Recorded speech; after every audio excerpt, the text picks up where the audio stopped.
아멘.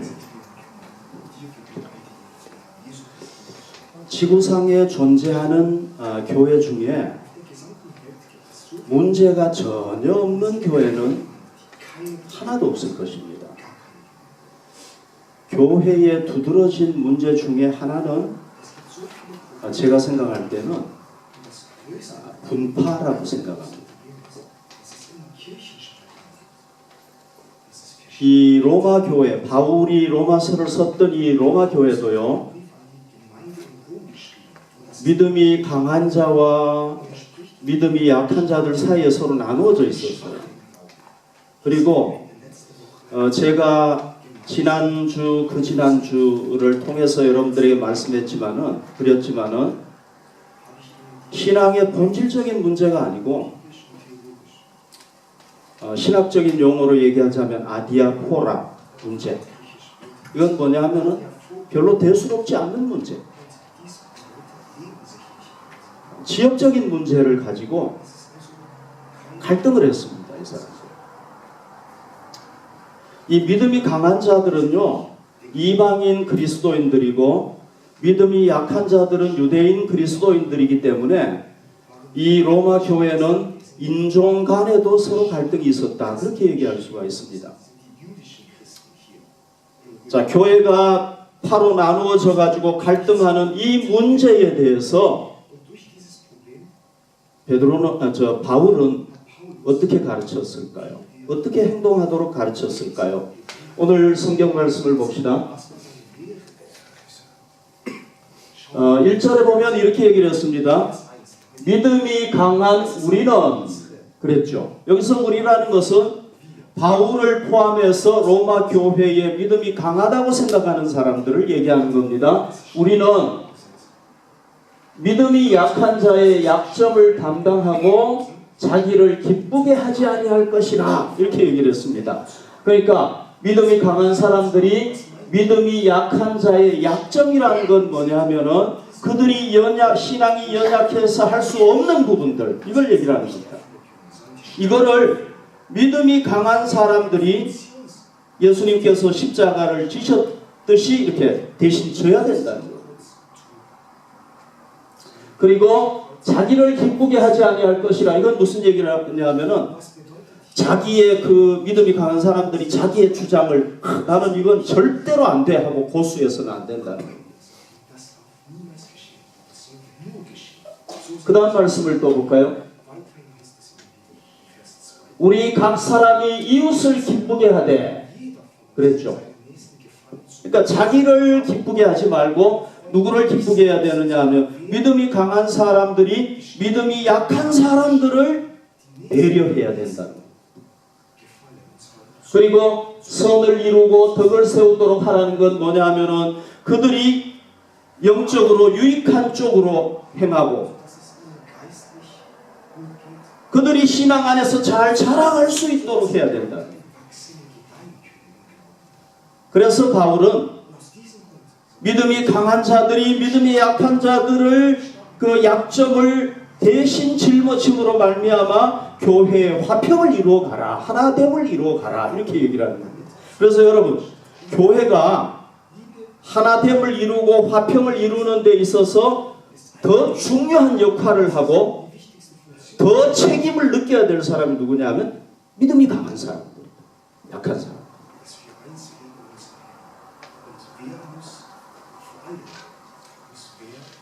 그런데 여러분, 우리가 논리적으로 한번 생각을 해봅시다. 논리적으로. 신앙이 약한 사람들이 신앙이 강한 사람들을 따라야 되는 거 아닙니까? 그렇죠, 그죠? 그리고 믿음이 강한 사람들이 틀리게 하는 게 아닙니다. 그런데도 불구하고 믿음이 약한 사람들을 위해서 자신의 신앙을 절제해야 됩니다. 제한시켜야 됩니다. 이거 힘들지 않습니까? 우리가 꼭 그렇게 해야 됩니까? 믿음이 강한 사람들이 꼭 그렇게 해야 됩니까?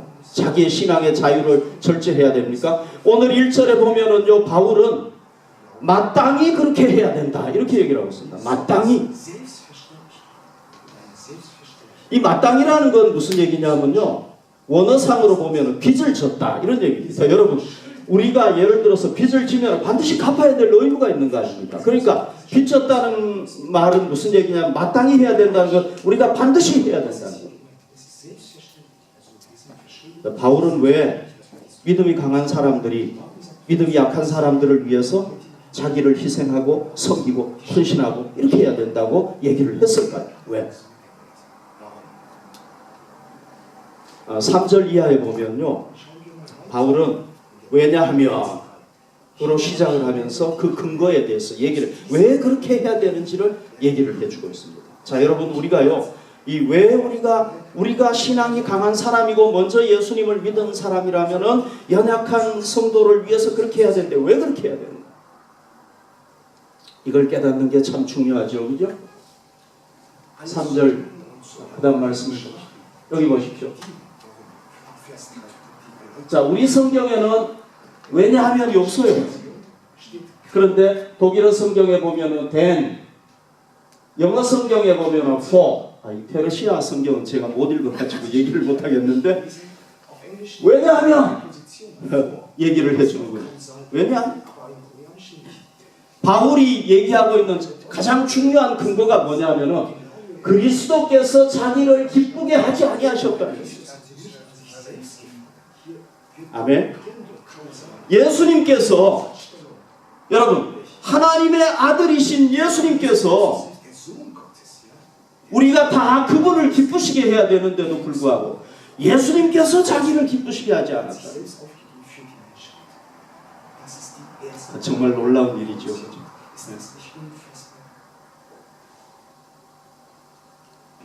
기록된 바 주를 비방하는 자들의 비방이 내게 미쳤나이다 한바 같으니라. 자, 요 말씀은요. 시편 69편 9절을 바울이 인용한 건데 그 내용이 뭐냐면 다윗이 열정을 가지고 하나님을 섬겼더니 대적자들이 다윗을 비방했다는 그런 얘기입니다. 그러니까 이걸 같이 연결해서 바울이 얘기하고자 하는 건 뭡니까? 예수님께서 사람들을 기쁘게 하지 자기를 기쁘게 하지 않고 사람들을 기쁘게 하기 위해서 모든 일을 행했을 때 대적자들로부터 비방을 당했다, 모욕을 당했다, 수치를 당했다 이런 얘기입니다. 그러니까 예수님께서는 그런 모욕과 수치를 당하면서도 자기를 기쁘게 하지 않고 사람들을 기쁘게 했다. 그래서 우리도 연약한 자들을 먼저 배려해야 된다. 그런 얘기입니다. 바울은요, 추가해서 또 얘기를 합니다. 자, 그 다음 말씀을 볼까요? 8절을 보십시오. 내가 말하노니 그리스도께서 하나님의 진실하심을 위하여 할례의 추종자가 되셨으니 이런 조상들에게 주신 약속들을 견고하게 하시고. 여기서요, 중요한 단어가 뭐냐면은 할례의 추종자가 되셨다, 이 얘기입니다. 할례의 추종자가 되셨다. 여러분, 이게 무슨 의미겠습니까? 이 말은요, 예수님, 하나님의 아들이신 예수님께서 유대인이 됐다는 얘기입니다. 그리고 유대인들은 뭘 했습니까? 율법을 지키고 할례를 행했잖아요. 예수님도 할례도 다 행하고 안식일에 예배 회당에 가서 예배 드리고 유대인들이 하는 걸 다 했다는 거예요. 예수님. 그래서 무엇으로 살았느냐? 율법의 아들로 살았다는 거예요. 예수님이 만약에 요즘 태어났으면은 이 키파인가요? 이것도 썼겠죠, 그죠? 이 유대인들 쓰는 거 다 쓰고 다 했다는 거예요. 그래서 근데 왜 그렇게 했느냐? 이게 중요하죠. 왜 그렇게 했느냐? 하나님의 진실하심을 위해서 했다 그런 얘기예요. 하나님의 진실하심이라는 건 뭐냐면요, 하나님은 한번 약속하면 절대 변하지 않고 반드시 이룬다는 겁니다. 그러면 하나님께서 약속한 게 뭐냐? 조상 아브라함부터 시작해서 이삭, 야곱 쭉 내려오면서 그들의 후손 중에서 메시아를 보내가지고 그들을 통해서 인류를 구원한다는 이 언약, 약속, 이걸 이루기 위해서 오셨다. 혹시 제가 목소리가 너무 커서 시끄러우면 좀 얘기를 해 주십시오. 그래서 할례 추종자가 되신 유대인이 되셨는데 왜? 조상들에게 주신 약속들을 이루기 위해서 그렇게 했다.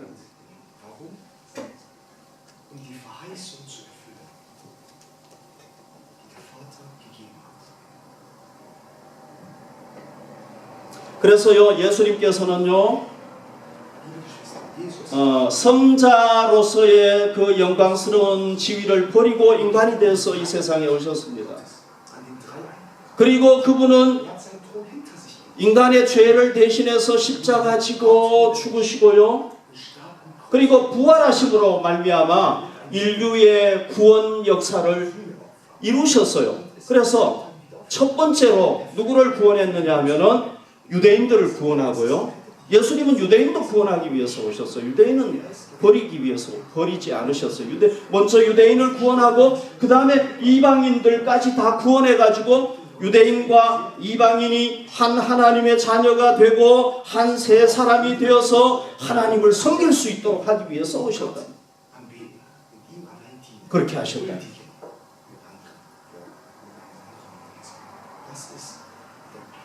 바울은요, 구약 성경에도 보면은 벌써 유대인과 이방인들이 함께 하나님을 섬기도록 다 예언이 되어 있다는 겁니다. 이게 8절에서부터 12절에 나와요. 제가 이거는 시간 관계상 자세하게 얘기는 하지 않겠습니다. 8절에서부터 12절에 다 나오는 얘기입니다. 그러니까 결론적으로 말씀을 드리면은요, 예수님께서는 자기를 기쁘게 하지 않았습니다. 사람들을 기쁘게 하고 우리가 도저히 감당할 수 없는 죄의 짐, 여러분, 우리가 처리할 수 없는 이 죄의 짐, 우리가 죄를 처리할 수 없잖아.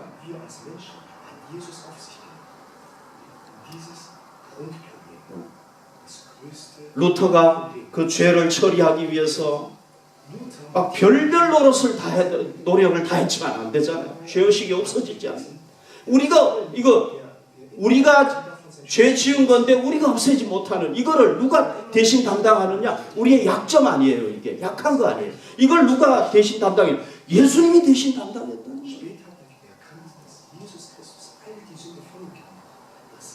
그래서 예수님께서 먼저 우리에게 본을 보이셨기 때문에 우리 믿음이 강한 사람들이 믿음이 약한 사람들을 위해서 그렇게 해야 된다는 거예요.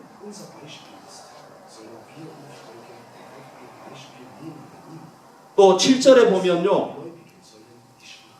예수님께서 자기를 기쁘게 하지 않았기 때문에 유대인들과 이방인들까지도 계속해서 하나님께 영광을 돌리게 된다. 그렇게 얘기를 하고 있고요. 12절, 13절에 보면은 예수님 때문에 그 예수님께서 우리 죄를 담당하시고 죽었기 때문에 우리 마음속에 뭐가 넘치느냐? 기쁨이 넘치고 평화가 넘치고 영원한 하나님 나라에 대한 소망을 가질 수 있게 되었다라고 얘기를 했어요. 그러니까 바울은요, 이런 근거에 의해서 예수님이 먼저 본을 보였기 때문에 우리 믿음이 강한 사람들이 믿음이 약한 자들을 배려하고 섬기고 이렇게 해야 된다. 아멘.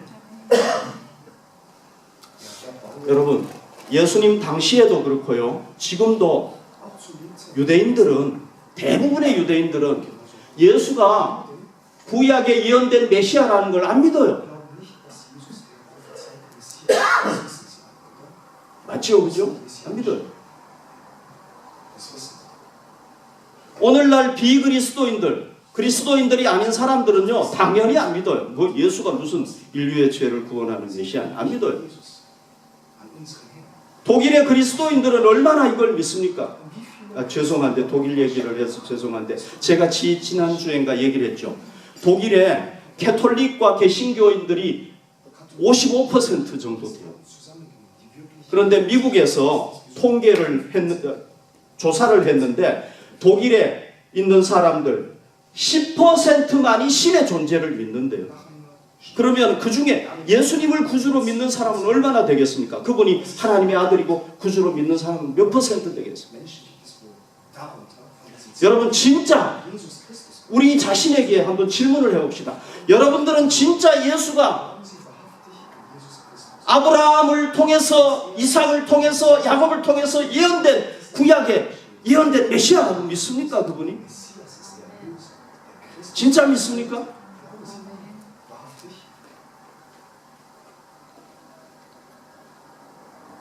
바울은 어떤 사람이었습니까? 바울은요 이걸 안 믿었던 사람이에요. 그죠?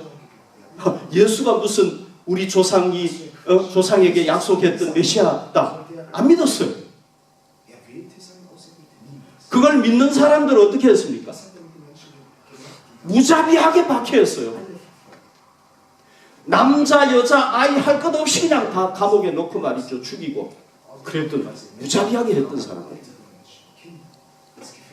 그런데 이 사람이 어느 날 변화되어 가지고 예수가 우리 조상들이 약속한 메시아다. 뭐 로마서도 쓰고 말이죠. 막 이렇게 한 거예요. 이게 어떻게 된 거예요? 제가 얘기했다시피 다메섹으로 그리스도인들을 잡으러 가다가 부활하신 예수님을 만난 거예요. 믿지 않을 수가 없는 거죠. 그죠? 네. 여기 말씀을 한번 볼까요? 갈라디아서 1장 23절 24절 보면요. 초대 기독교인들이 다만 우리를 박해하던 자가 전에 멸하려던 그 믿음을 지금 전한다 함을 듣고 나로 말미암아 하나님께 영광을 돌리니라. 그러니까 사울이 회심해서 하나님 품으로 돌아왔을 때 초대교회 성도들이 얼마나 좋았겠습니까? 와, 우리를 박해하던 자가 돌아왔다. 이걸 기록을 해놨어요. 그 다음 말씀을 볼까요? 사도행전 14장 19절에 보면 유대인들이 안디옥과 이고니온에서 와서 유대인들이요. 바울의 동족들이에요. 바울의 동족들이 바울이 예수가 메시아라는 것을 전하고 하나님의 아들이라는 걸 전하니까요. 이고니온, 안디옥과 이고니온이라는 다른 도시에서부터 와가지고 그 지역에 사는 사람들을 충동해가지고 돌로 바울을 쳤어요. 저놈 죽여야 될 놈이다. 예수가 무슨 메시아냐? 이래가지고 죽은 줄로 알고 끌어내버렸는데 안 죽었어요. 그러니까 바울이 예수님을 믿고 난 뒤에 구세주로 믿고 난 뒤에 그걸 전하다가 돌에 맞아서 죽을 뻔했어요. 바울이 정신이 미친 자입니까? 미쳐가지고 그렇게 한 겁니까? 아니죠. 그죠? 자, 그 다음 말씀을 또 볼까요? 사도행전 23장 11절 보면은 그날 밤에 주께서 바울 곁에 서서 이르시되 담대하라. 내가 예루살렘에서 나의 일을 증언한 것 같이 로마에서도 증언하여 하리라. 그러니까 이걸 보면은요, 바울에게 부활하신 예수님께서 한 번 나타나신 게 아니에요. 여러 번 나타나셨어요.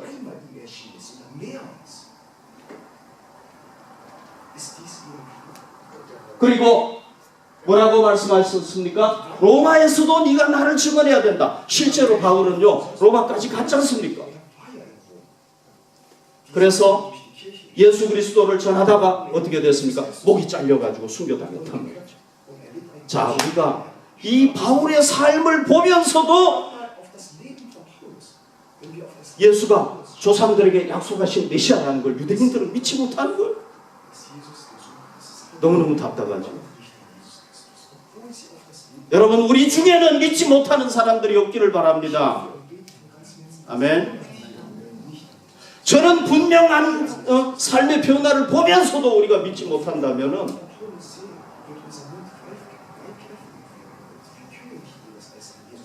그 사람은 진짜 뭐 어떻게 할 수가 없어요.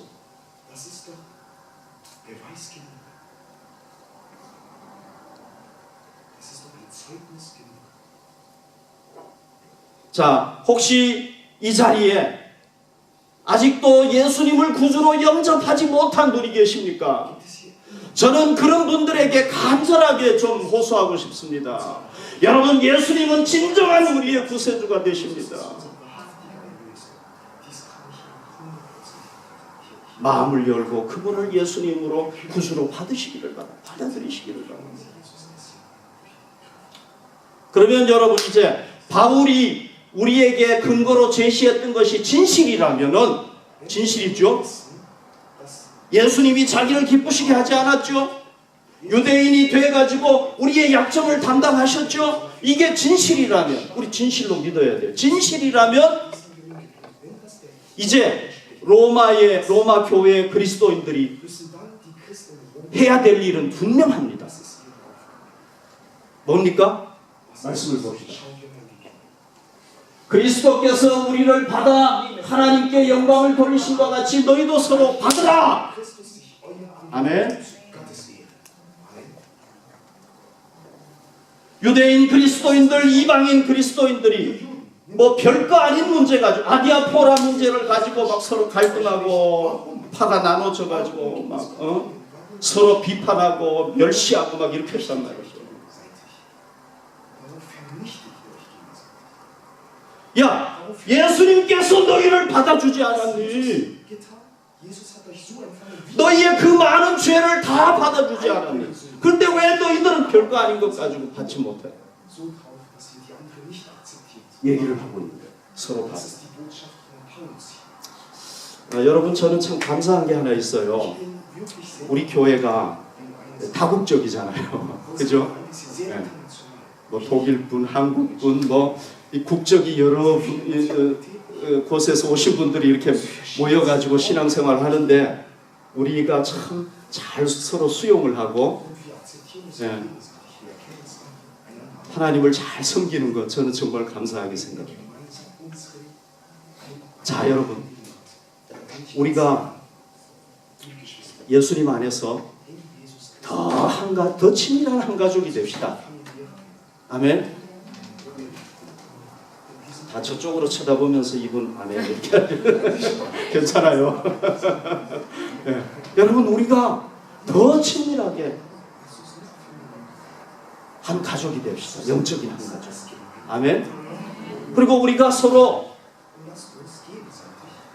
물론 믿음이 강한 자들이 특별히 더 연약한 자들을 포용하려고 해야죠. 그죠? 그러나 그런다고 되는 게 아니에요. 약한 사람들이 포용 안 하면 끝이에요. 그러니까 우리는 서로를 잘 포용하도록 하고. 바울이 얘기한 이웃을 기쁘게 하라는 얘기가요. 뭐 이웃 사람이 어떤 소망을 가지고 있으면 맹목적으로 무조건 다 해줘라는 그런 얘기가 아닙니다. 그 사람에게 영적으로 유익이 되고 또 내가 그렇게 했을 때 주님의 교회를 세워가는데 유익이 되는 방향에서 그렇게 하라는 거예요. 맹목적으로 그냥 무조건 믿음이 연약한 사람이 원한다고 다 해주라는 그런 얘기는 아니에요.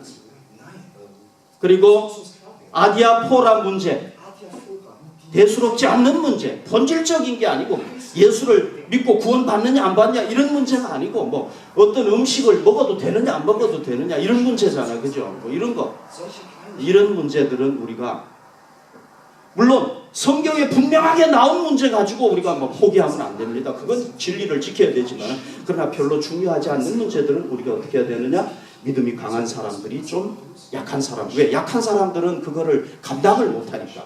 믿음이 센 사람, 강한 사람들이 이겨나갈 수가 있단 말이죠. 그러니까 이길 수 있는 사람이 못 이기는 사람을 위해서 좀 양보를 해야죠.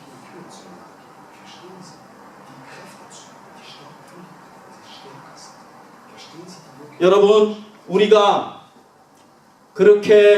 만약에 믿음이 강한 사람이라고 한다면 믿음이 약한 사람들을 위해서 그렇게 행하는 것이 힘들 수가 있습니다. 내가 왜 이렇게 해야 되는가? 힘들 수가 있죠. 그때 우리가 예수님을 생각합시다. 예수님은요 어떻게 하셨느냐면요.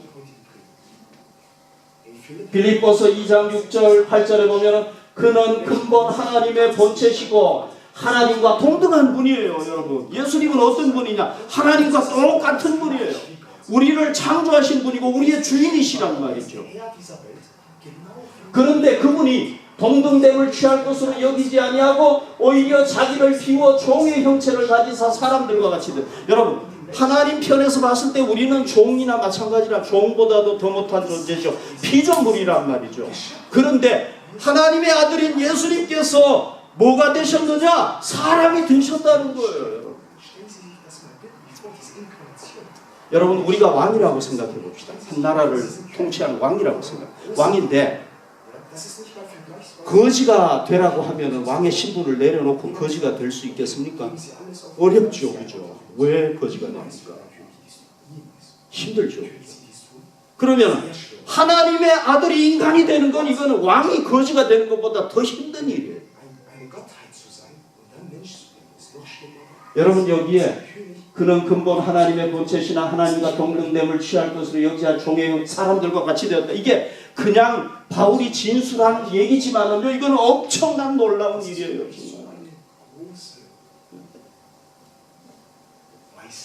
말이 안 되는 얘기예요. 이거는 진짜 믿지 못할 일. 그런데 그렇게 하셨다는 거예요.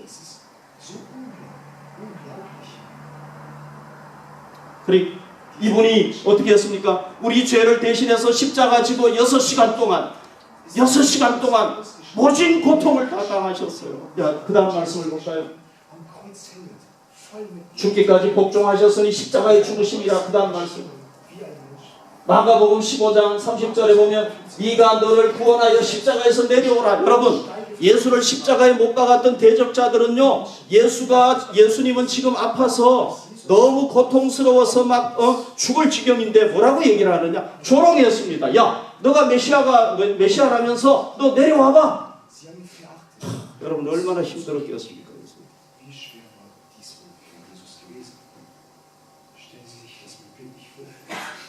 누구를 위해서 조롱을 당했습니까? 나를 위해서 조롱을 당하신 거예요.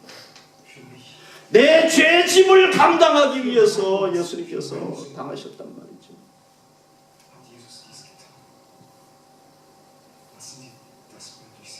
그리고는 하나님의 아들이 나를 위해서 생명을 바쳤어요.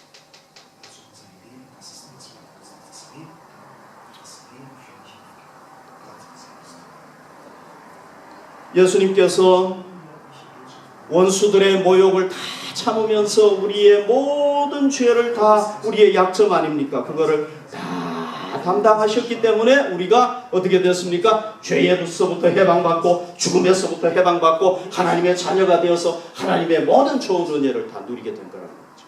할렐루야.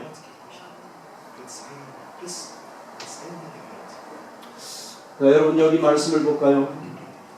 시편 68편 19절 보면은 날마다 우리 짐을 지시는 주 곧 우리의 구원이신 하나님을 찬송할지로다. 이 시편 기자가요, 하나님을 체험해 보니까 하나님이 어떤 분이냐면 날마다 우리의 약점을 담당하시고 우리가 힘들어서 감당하지 못할 때 하나님께서 대신 지고 가시는 분이라는 걸 깨달았어요. 그래서 이렇게 고백을 했단 말이죠.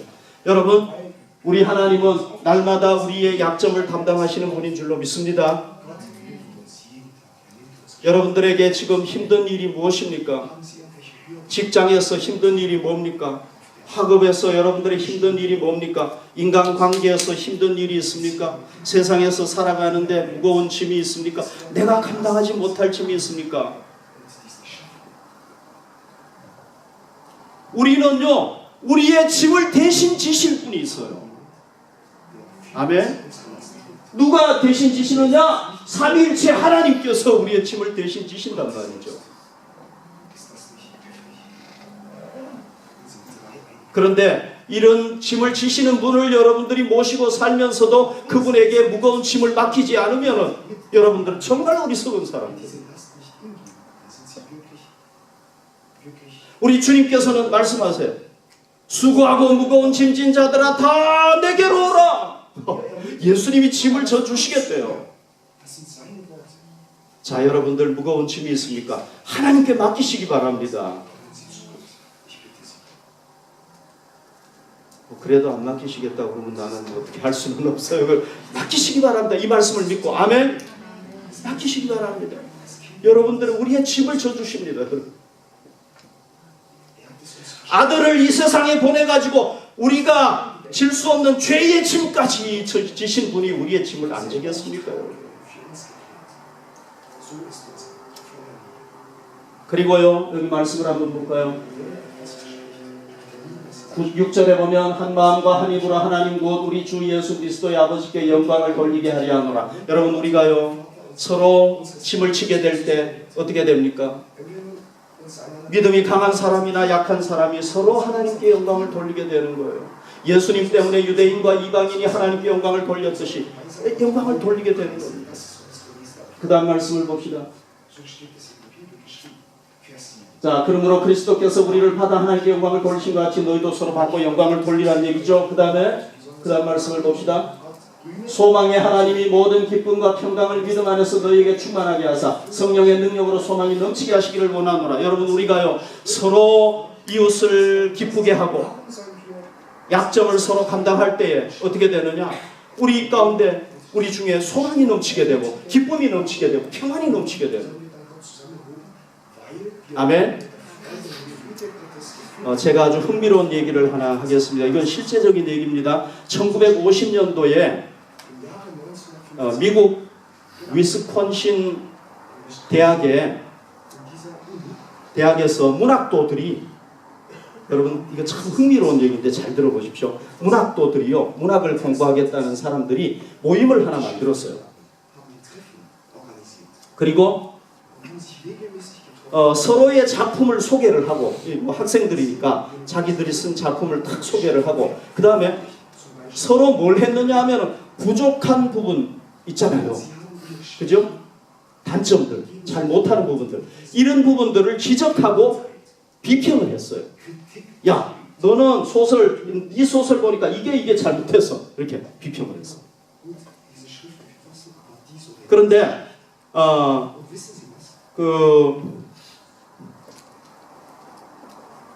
죄송해요. 비슷한 시기에 다른 장소에서는 문학도들이 또 이런 모임을 만들었는데요. 서로의 그 작품에 대해서 날카롭게 비판하기보다는 어떤 부분이 좋은지 칭찬하는 모임을 만들었어요. 그러니까 한쪽은 비평하고 한쪽은 좋은 점을 칭찬하고, 이렇게 묘하게 그렇게 된 거예요. 자, 10년이 지났을 때 결과가 어떻게 됐을 것 같습니까? 10년이 흘렀어요. 어떻게 됐을 것 같습니까?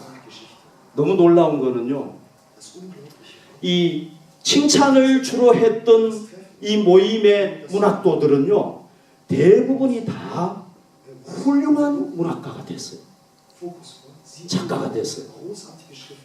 그런데 서로 비판하고 단점을 찾아가지고 비판하고 했던 이 그룹은요, 굉장히 똑똑한 친구들이었고 유망했던 친구들인데 10년이 지나고 난 후에 한 사람도 뛰어난 사람이 없었어요. 문학가가. 너무 놀랍죠. 여러분, 우리 인간은요 95%의 장점을 가지고 있고 5%의 단점을 가진 게 우리 인간이래요. 그런데 95%의 장점을 보는 사람이 있어요. 아, 저 사람은 이런 장점 저런 장점이 있구나. 그런데 또 5%의 단점만 보는, 95%는 안 보고 단점만 보는 사람들이 있어요.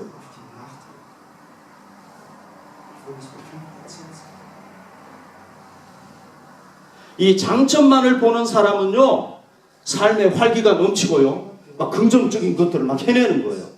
그리고 서로 간에 장점을 보면서 칭찬하다 보니까요, 좋은 관계를 형성을 하는 거예요. 그러나 단점을 보는 사람들은 정반대가 되는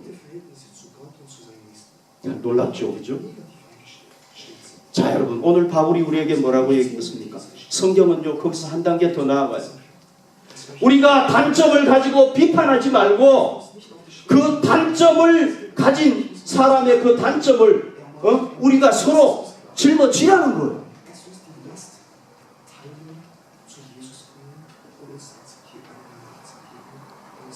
그리고 장점을 바라보면서 서로 단점보다는 장점을, 95%의 장점을 바라보면서 칭찬하라는 거예요. 여러분, 우리가 그렇게 할 수 있기를 바랍니다. 그렇게 할 때 어떻게 되느냐? 우리 공동체가 모두가 다 승리자가 돼가지고 하나님께 영광을 돌리게 돼요. 모두에게 기쁨이 넘치고 평안이 넘치고, 그리고 영원한 하나님 나라를 소망하면서 우리가 한 방향을 보면서 나아가게 될 것입니다. 아멘.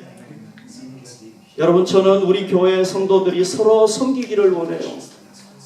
우리 예수님도 섬겼잖아요. 그래서 우리가 올해 좀 제가 하고 싶은 게 뭐냐면은 한 2사람 아니면 3사람씩 이렇게 뭐 2사람이면 좋은데 한 3사람 안 되면 3사람씩 짝을 지어가지고 파트너가 돼가지고 그 사람을 위해서 1년 동안 기도로 섬기고 그 다음에 또 뭐 도울 일 있으면 돕고 이렇게 했으면 좋겠어요.